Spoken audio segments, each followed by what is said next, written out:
Hello guys, welcome to Tech Tricks tutorial. In today's video, I will show you how to change the color of clothing in Adobe Photoshop first.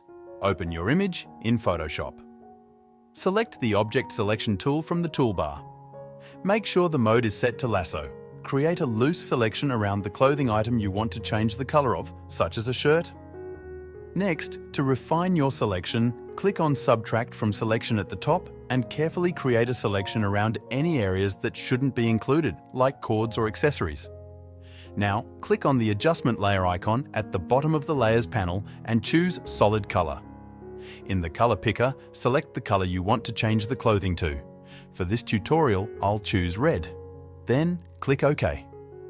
With the Solid Color layer selected, change the Blend mode to Linear Burn in the Layers panel.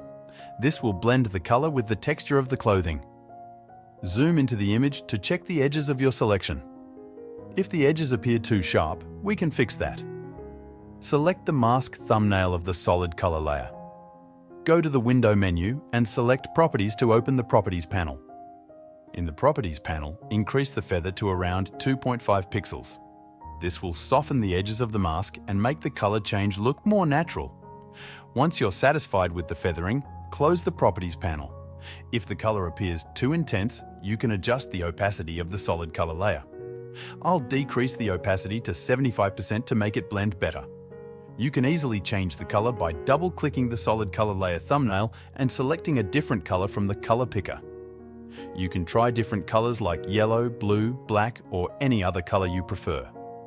For this tutorial, I'll keep it red. And that's it. You've successfully changed the color of clothing in Adobe Photoshop. Thanks for watching.